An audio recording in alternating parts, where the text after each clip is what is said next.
Hello, in this video we show you the location of the fuse for the ignition switch on the Peugeot 207.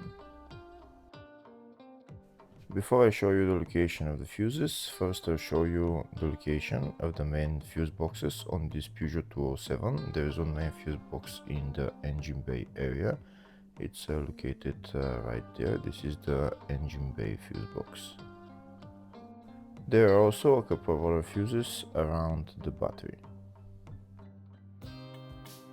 The other main fuse box is the fascia fuse box. It's located right there behind this plastic panel, just underneath the steering wheel. To take out the plastic panel, you put your finger in there and you just pull it out.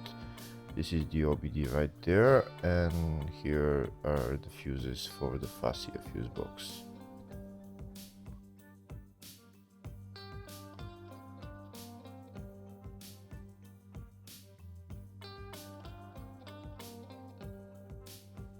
If the video is useful, please subscribe to the channel to see more videos like this. In the description of the video, I have links to tools that I recommend for doing jobs like this.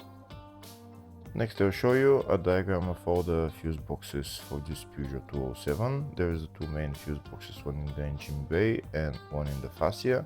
And then there is two other engine bay fuse boxes, they are little ones around the battery.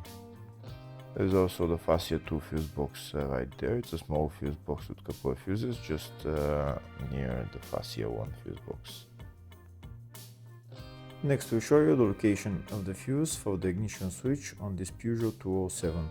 The fuse is located in the fascia 1 fuse box and the fuse there is F11.